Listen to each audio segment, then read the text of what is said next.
Okay, so we agree that in order to create competitive advantage, we need to do something different. So here's my next silly question to you. Of course, now we want to make it harder for other firms to imitate us.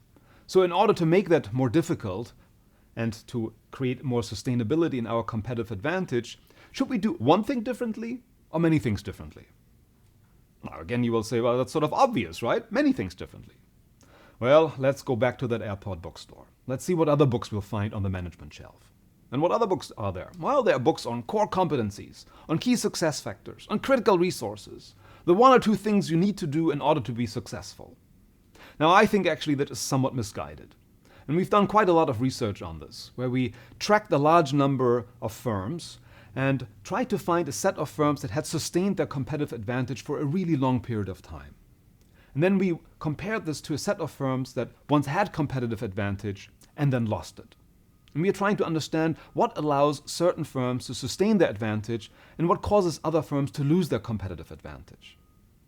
And what we found was that firms that had based their competitive advantage around one key thing, called it sort of the silver bullet, those firms' competitive advantage tended to be pretty fragile or short-lived. For one of two kind of obvious reasons exposed.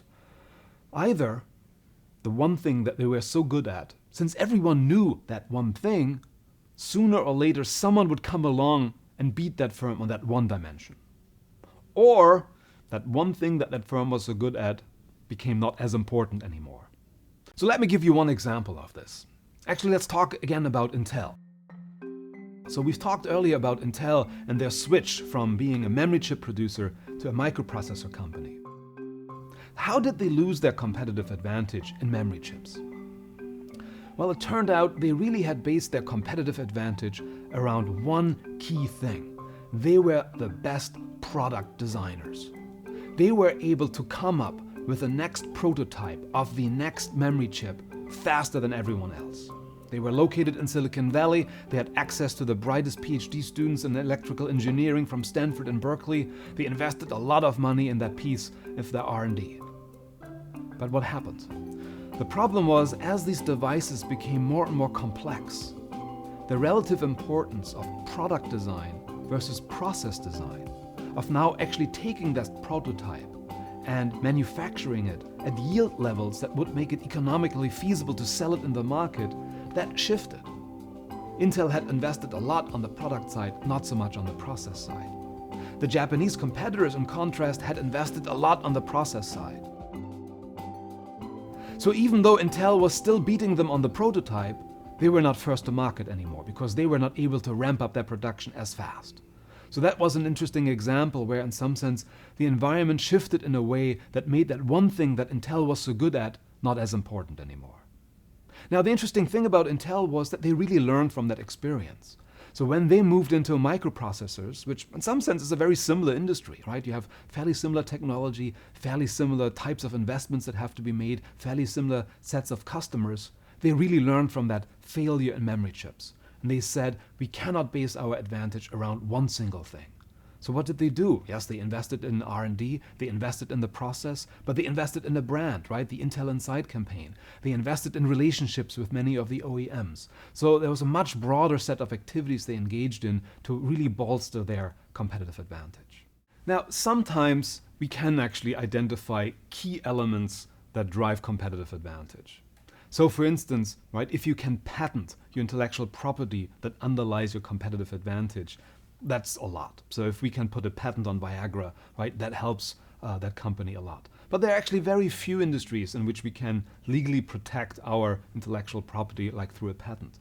The second set of instances where we can identify one key action that really drives competitive advantage is the following. There are certain circumstances in which firms can make big investments in assets that shape the environment in a way that prevents other firms from coming in or reduces other firms' incentives of coming in. So let me again give you one example. Actually, it's fairly local here in terms of Philadelphia. It's an example of DuPont, whose headquarters is in Wilmington, about 20 minutes south from here.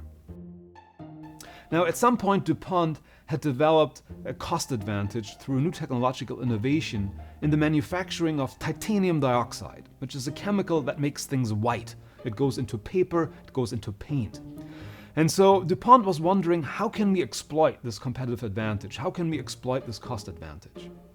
And so what they said was, well, we can basically predict the world's growth in the demand of this particular chemical because it basically grows with GDP. So they did this prediction, and then they built 2 big plants that had exactly the capacity of all of that industry growth over the next 10 years. So what did they signal to the market? They signaled to the market, look, we have enough capacity to fulfill all of the world's needs of this chemical over the next 10 years. What did the competitors do? Well, the competitors said, well, we could also build a plant, but then there would be excess capacity and prices will drop and we will not make back our money because in a price war we will lose because DuPont has its lower cost. Now, the problem with this particular strategy, though, is it's very risky because it really assumes that your competitors are thinking through this in the way you hope they think it through.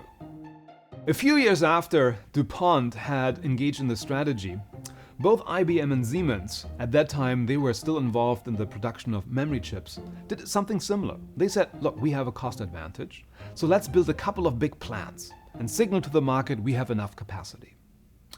Unfortunately for IBM and Siemens, at that time the South Korean government decided, you know what, this particular technology seems really important for our country, to really rejuvenate our country and to really grow our country and become more technological innovative. So the South Korean government decided to subsidize a number of plants and produce memory chips. They were completely aware that they had higher costs and that they would lose money, but that was okay for them because for them that was an investment in their country. So everyone builds these plants, we have excess capacity, prices drop, and IBM and Siemens are losing their shirts. So that's why this particular strategy is really risky, because it really assumes that your competitors are pursuing, in some sense, also profit maximizing objectives, and if they don't, we might end up with overcapacity and we may not make back our money. So we agree that really in order to create competitive advantage, we need to engage in different activities. So in order to understand the source of competitive advantage of a firm, then what we really have to do is we have to drill down all the way to the activity level.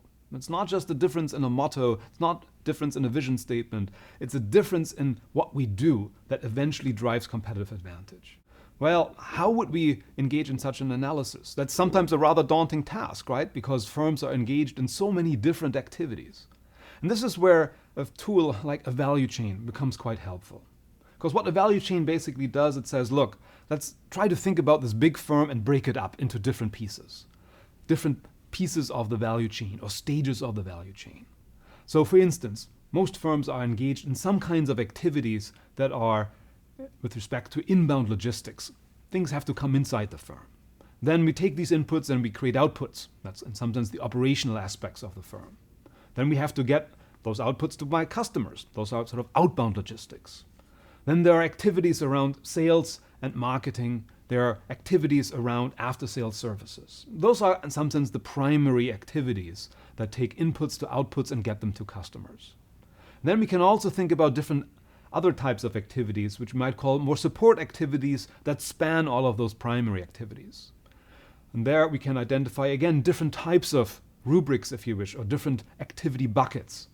There are things like procurement, because we might have to procure on all of these stages of the value chain. There are questions around technology development. There's questions around HR and management policies. And overall, there's some firm infrastructure that kind of puts all of these things together. And sometimes it's very helpful to break up the firm into these different activity buckets and to think about what are our activities in each of these activity buckets. And then, how do they differ from those of our competitors? Because at the end of the day, it has to be differences in these activities that drives our competitive advantage.